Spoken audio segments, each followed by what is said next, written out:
η απελευθέρωση της Καρδίτσας έγινε 18 Αυγούστου του 1881 υπό τον στρατηγό Σκαρλάτσον Σούτσον. Η Καρδίτσα είχε μαζί με την περιφέρεια έξω, διότι ψηφίζαν και τα χωριά τότε εδώ για δήμαρχο, πέραν τις 6.700 τότε. Μετά ύστερα χώρισαν τα χωριά και έμεινε ο Δήμος Καρδίτσης με 10 χωριά, 12 περίπου. Σήμερα έχει πέρι τις 30.000 κατοίκους. Τότε είχε γίνει το 1897, είχε ιδρυθεί ένας σύλλογος η Αθηνά. Την είχαν ιδρύσει νέοι και είχε σκοπό το μορφωτικό τομέα για την νεολαία και θεατράκια παρουσίαζε. Μουσική. Μέχρι το 1912 με 13 που κηρύχθη ο πόλεμος και μετά διελήθη αυτή η μουσική. Πρωτήτερα πάλι ήταν το Ιός, ένα σωματείο που έβγαζε μια εφημερίδα τότε αγροτική κάθε Τετάρτη, η οποία γίνονταν ανάρπαστη. Τότε ήταν επί Λάμπρο καταφυγιώτη. Άλλο σωματείο ήταν ο Εμπορικός Σύλλογος, ο οποίος έγινε το 1891.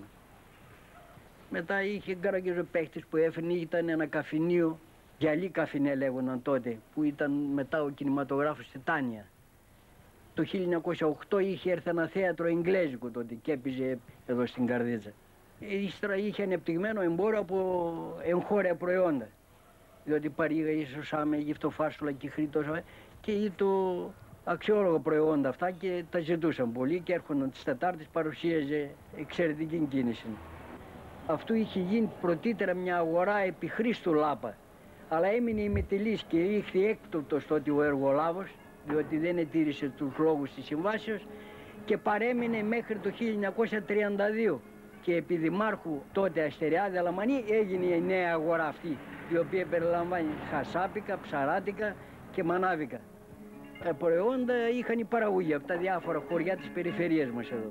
Τότε καλλιεργούσαν σιτάρι, ασπρίτσα, καλαμπόκι, σουσάμι, νταρί και χρή. Αυτά ήταν τα προϊόντα τότε που φτιάναν. Και λαθούρι. Το 1920 ένας από το Μαυρομάτι είχε φέρει μια μηχανή, είχα και τη φωτογραφία. Ή το μπατόζα με το καζάιν πρώτα, με σήκουνε τον ατμό.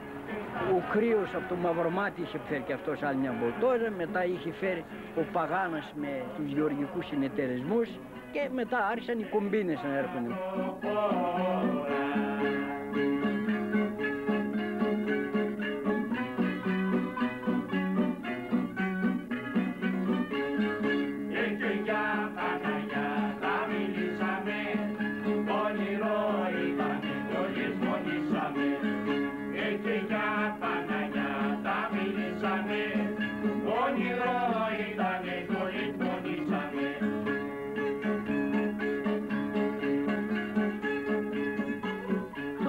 Προσέφερε αρκετό αίμα η περιφέρεια της Καρδίτσας. Είδαν στο ηρωικό 1.38 σύνταγμα ευζώνων των Τρικάλων, το 5ο σύνταγμα, και από την Αμερική είχαν έρθει να παρουσιαστούν για να πολεμήσουν τότε το 12 με 13 στον Ελληνοβουλγαρικό πόλεμο και Ελληνοτουρκικό. Οι επικατοχής έλαβαν πάλι μέρος και στα δύο Αντάρτικα η περιφέρειά μας και προσέφερε και εκεί πάλι στο βωμό αίμα. Η Ένωση Γεωργικών Συνεταιρισμών είχε κάνει το 1967 ένα οικοκυστήριο, έφτιασε το δεύτερο οικοκυστήριο, τώρα έχει φτιάσει το τρίτο οικοκυστήριο στη Ματαράγκα, έχει φτιάσει το εργοστάσιο εινοποιίας, το σπολεοργείο του βαμβάκι, τους σπόρους που έχει, τους περνάει από το σπορεοργείο και τους βγάνει σπορέλαιο.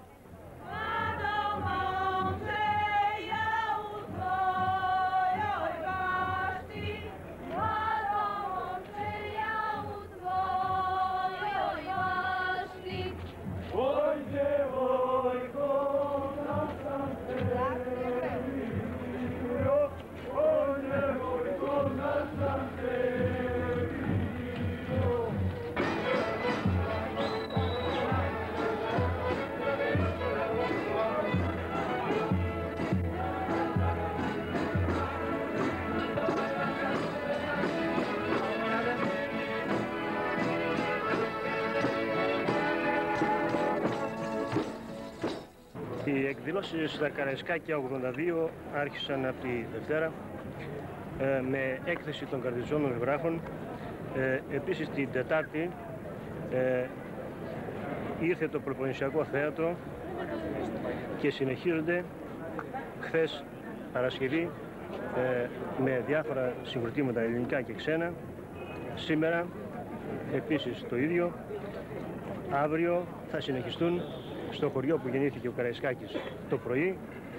Μετά θα πάμε στο μοναστήρι του Καραϊσκάκη. Εκεί θα δεξιωθούν τα διάφορα συγκροτήματα και στη συνέχεια το βράδυ πάλι στις 9 η ώρα θα συνεχιστούν στην πλατεία της Καρδίτσης.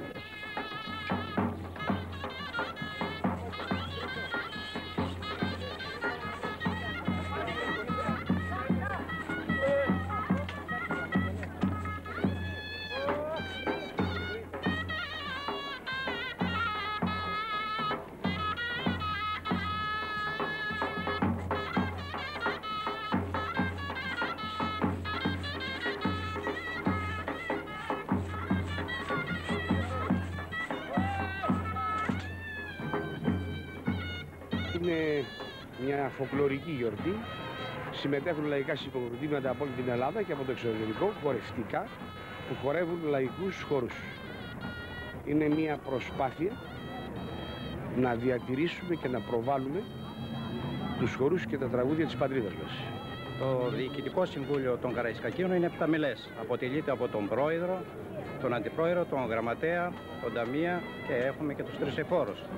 Ως ταμείας του Συλλόγου έχω να σας ανακοινώσω ότι το κύριο πρόβλημα πάντοτε του Συλλόγου μας ήταν το οικονομικό. Φέτος το οικονομικό πρόβλημα ήταν πιο ενθαρρυντικό, διότι η κυβέρνηση συμπαρεστάθη και πήραμε αρκετά χρήματα και πιστεύουμε ότι όλα θα πάνε καλά. Τα Καραϊσκάκια είναι μια γιορτή που τιμάνε τη μνήμη του στρατάρχη Γιώργη Καραϊσκάκη, που ήταν συντοπίτης μας. Γεννήθηκε στο Μαυρομάτι της Καρδίτσης. Το Μαυρομάτι είναι ένα χωριό στα Θεσσαλικά Άγραφα. Αρχίσαμε σιγά σιγά με πολύ κόπο και δυσκολίες και φτάσαμε στα Καραϊσκάκια 82.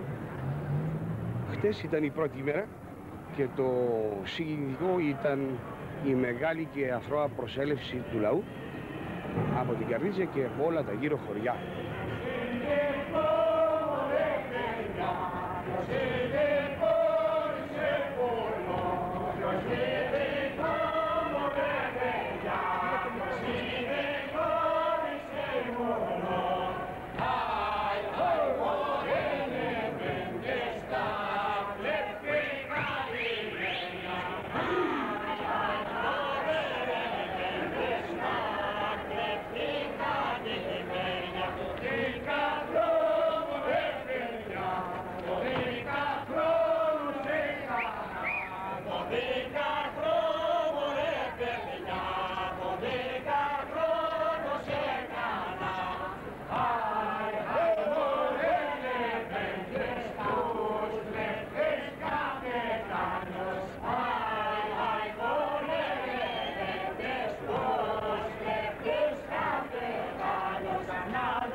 Ο παραπαππούς μου ήταν πρωτοπαλίκαρο του Καραϊσκάκη.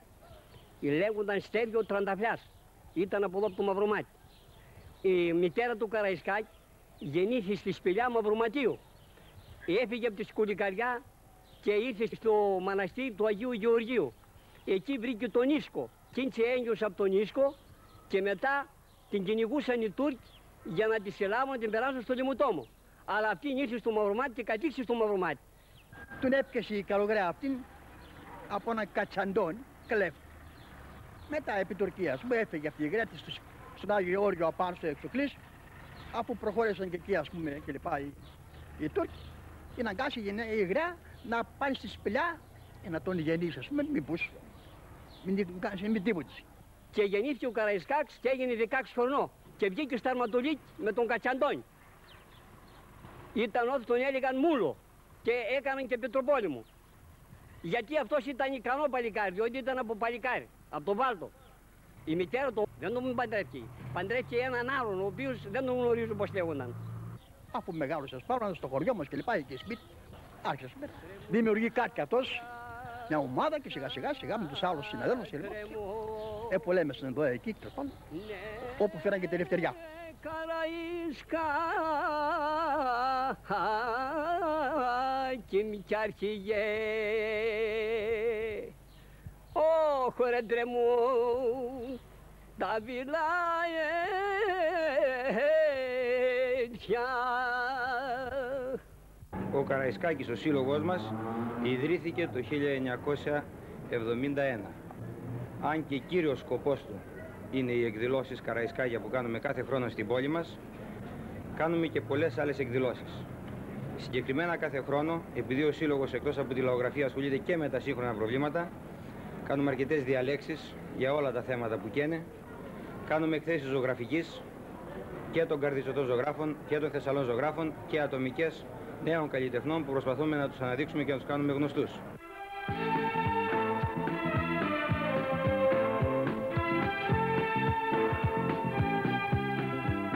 Για φέτος αναλάβαμε από μόνοι μας τη διοργάνωση της ομαδικής έκθεσης ζωγραφικής για να συμβάλλουμε στις εκδηλώσεις Καραϊσκάκια.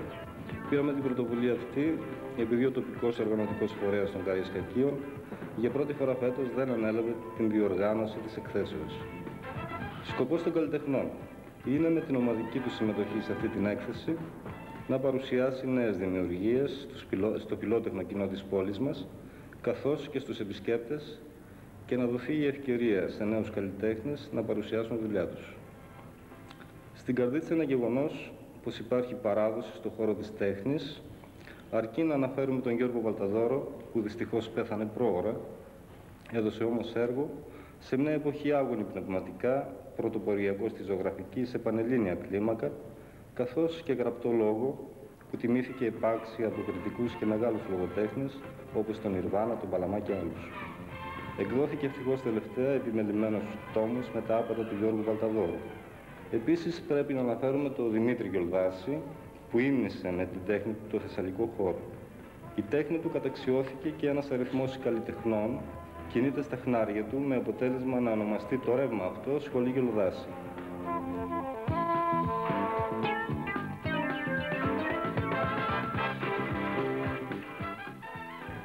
Στη ζωγραφική μου την αισθάνθηκα σε ηλικία 5 χρονών, που δεν είχα πάει ακόμα σχολείο, σε ένα χωριό που φέρομαι ως γεννηθής, δεν γεννήθηκα εκεί, διότι η οικογένειά μου ήταν κτηνοτρόφοι. Γίδια είχε ο πατέρας μου και ο παππούς μου. Και το καλοκαίρι, όπως λέει και ο Κρυστάλλης, στο βουνό και το χειμώνα στους κάμπους. Το καλοκαίρι που φέρομαι ως γεννηθής είναι εδώ κοντά ένα χωριό που τώρα λέγεται Μορφοβούνι, τότε Βουνές λεγότανε. Το δε χειμώνα στη Ροδιά, παλιά ονομασία Μουσαλάρη, είναι στο Δήμο Τυρνάβου, νόμος Λαρίσης, στις πρόποδες σχεδόν του Ολύμπου. Εκεί πρώτο είδα δηλαδή εικόνες στο αναγνωσματάριο του αδελφού μου και αυτό με συνεκίνησε αυτό το θέμα και αισθάνθηκα ένα θαυμασμό πώς γίνονται αυτά τα πράγματα. Το νόμιζα κάτι τι εξαιρετικά δύσκολο. Αυτή ήταν η πρώτη συνείδηση. Αλλά αργότερα, όταν βρέθηκα στα Τρίκαλα, σε ένα πρόσθετο Τρικάλο στην Αγία Μονή, στην 3η τάξη του Δημοτικού, ο δάσκαλος, ο οποίος ήταν και αυτός ερασιτέχνης ζωγράφος, μας ρώτησε, ήμουν στην 3η τάξη Δημοτικού, τι τέχνη θέλει να μάθει ο καθένας. Εγώ περίμενα να έρθει η σειρά μου να του πω ότι θέλω να γίνω ζωγράφος, διότι επιδείκνυα κάποια ιδιαίτερη κλίση στην εχνογραφία. Μ' άρεσε πολύ να εχνογραφώ. Αλλά δεν έφτασε σε μένα. Αφού τελείωσε τις ερωτήσεις, μας λέει μετά, παιδιά, όλες οι τέχνες είναι καλές, αλλά υπάρχουν 3 τέχνες που τις λέμε καλές τέχνες. Όχι γιατί οι άλλες δεν είναι καλές, αλλά προς διάκριση από τις άλλες, τις λέμε καλές τέχνες και τις άλλες απλώς τέχνες. Και αυτές είναι η ζωγραφική, η γλυπτική και η μουσική. Αυτό με εντυπωσίασε πάρα πολύ εμένα. Και επειδή είχα τη διάθεση έτσι να ζωγραφίσω, να σχεδιάσω, λέει, έβαλα στο νου μου από τότε να γίνω ζωγράφος.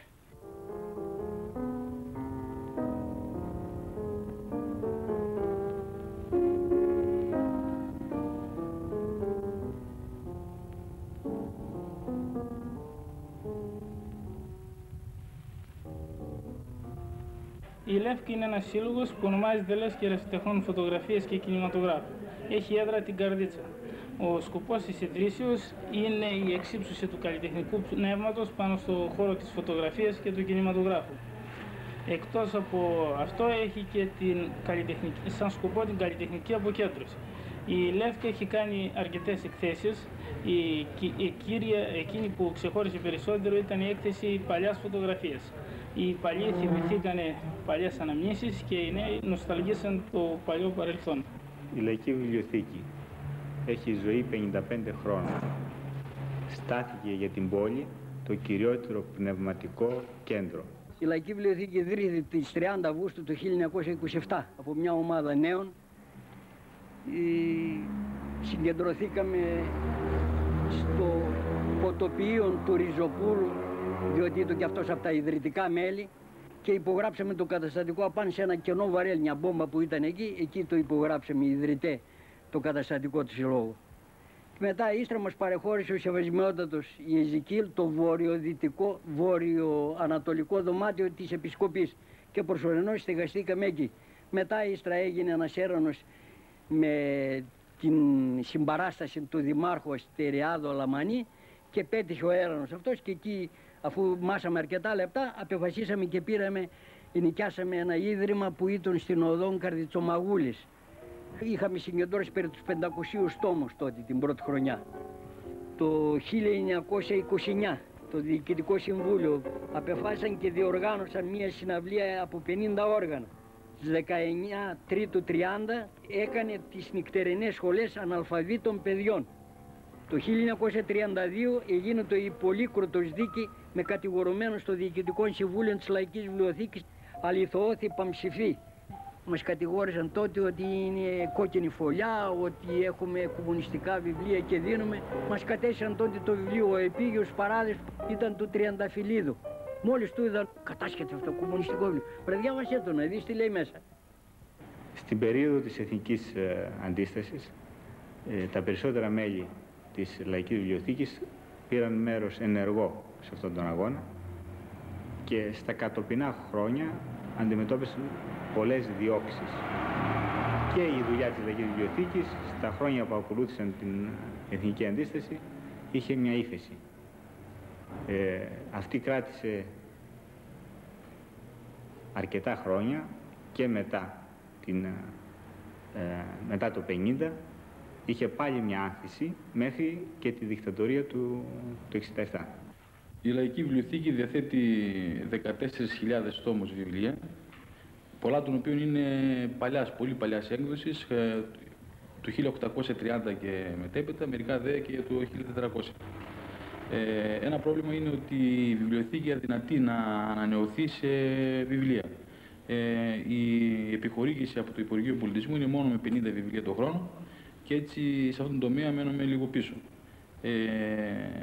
Κάναμε έκκληση και ζητάμε από όλους τους λογοτέχνες, μια και δεν υπάρχουν τα οικονομικά μέσα, να μας στείλουν βιβλία, καθώς επίσης και από τους εκδοτικούς οίκους. Βέβαια η ανταπόκριση δεν ήταν και μεγάλη για διάφορους λόγους πάντοτε.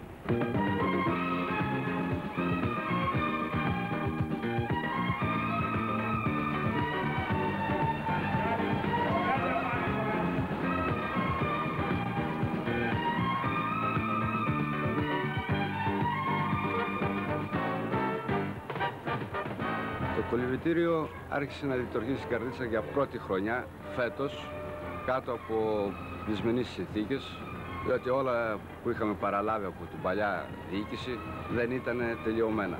Κατορθώσαμε μέσα σε ένα μικρό χρονικό διάστημα να τα ξεπεράσουμε αυτά τα πράγματα και να το δώσουμε στο κοινό και στον κολυμβητικό όμιλο που ιδρύθη για το καλό των παιδιών της Καρδίτσας.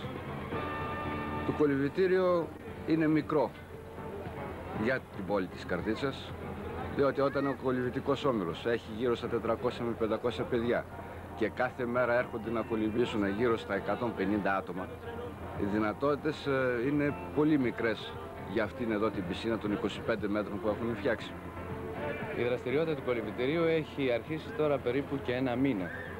Δηλαδή λειτουργεί για το κοινό και παράλληλα κάνει προπονήσεις ο κολυβητικός όμιλος της Καρδίτσας, ο οποίος είναι ένα νεοσύστατο σωματείο και αυτή τη στιγμή προπονούνται μέσα στο κολυβητικό όμιλο προπονούνται γύρω στα 500 παιδιά. Είναι κάτι πρωτοφανές, μπορώ να πω, από όσα ξέρουμε για το δεδομένα εδώ πέρα, τα αθλητικά δεδομένα της Καρδίτσας. Υπάρχει μεγάλη όρεξη και από τα παιδιά και από τους γονείς για να μάθουν κολύμπη. Σε γενικές γραμμές η δραστηριότητα του ομίλου συνοψίζεται σε δύο σκέλη. Πρώτον, να μάθουν κολύμπη τα παιδιά της Καρδίτσας και δεύτερον, να αναπτυχθεί το άθλημα σε κάπως ανώτερο επίπεδο στο νομό εδώ πέρα. Οι συνθήκες των εγκαταστάσεων δεν μπορούμε να πούμε ότι είναι καλές, μπορούμε να πούμε μόνο πως είναι μέτριες. Αλλά για αυτό το σκοπό η νέα κυβέρνηση μας έκοψε ένα κονδύλι αρκετά σεβαστό, γύρω στα 3 εκατομμύρια, το οποίο θα μπορέσουμε να βελτιώσουμε τις συνθήκες λειτουργικότητας και διάφορα άλλα μηχανήματα που χρειαζόμαστε για τη σωστή λειτουργία του κολυβητηρίου.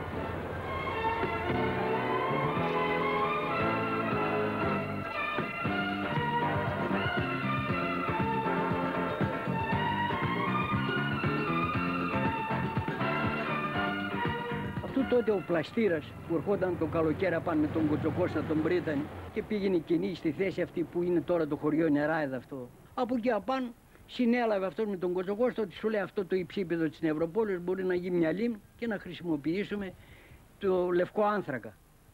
Όταν ήρθε τότε στα πράγματα ο πλαστήρας, το έφερε το θέμα στην κυβέρνηση και απεφάσισε να κάνουν τις γεωτρήσεις σχετικές, αν αντέχει κλπ. Έγιναν όλα τα σχετικά αυτά. Και έστρα απεφάσισε και έγινε το φράγμα αυτό που ζημιώθησαν οι χωρικοί και τα χωράφια τους αυτά που κατέλαβε η λίμνη 25.000 στρέμματα. Τώρα εξυπηρετεί δύο σκοπούς. Την άδρευση πρώτα των χωραφιών και την κίνηση του υδροηλεκτρικού εργοστασίου. Αυτό το εργοστάσιο Ταυροπού λέγεται. Είναι στους πρόποδας του χωριού Βλάσδου. Είναι 3 τουρμπίνες που κινεί και παράγει ηλεκτρικό ρεύμα το οποίο δίδει στο εθνικό δίκτυο. Το Τσαρδάκι είναι ακριβώς στην παρεφή της λίμνης. Είναι κάτι καφινιδάκια εξοχικά εκεί. Στην αρχή εξυπηρετούσαν το προσωπικό που εργαζόταν από τη Λιονέ και τους άλλους εργάτες. Τώρα είναι εξοχικό που πηγαίνουν διάφοροι εδώ τις περιφερειές μας και άλλων περιφερειών και για γλέντι και να ξεσκάσουν να δουν την περιφέρεια.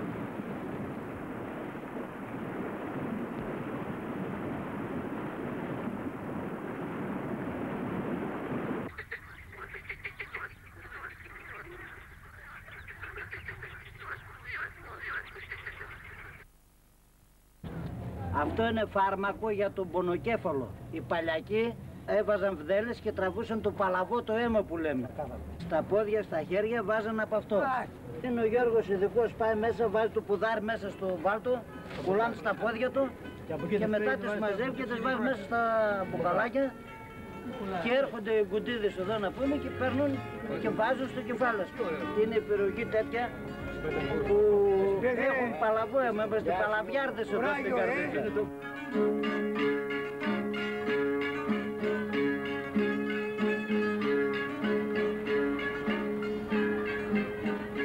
Η Καρδίτσα είχε ανάγκη από δρόμους, από αποχετεύσεις, την οποία δεν έχει. Πήραν και έφτιαξαν δρόμους με άσφαλτο χωρίς να κάνουν πρώτα τις αποχετεύσεις. Εδώ είναι τώρα ανώτερες χέρες, τα κάτι έχουν κάτι σχολές εδώ που έχει ιδρύσει. Ήταν τότε επί χαρή του, είχε ζητήσει κόπεδο για να γίνουν τότε και δεν θέλησε το Δημοτικό Συμβούλιο να δώσει τότε.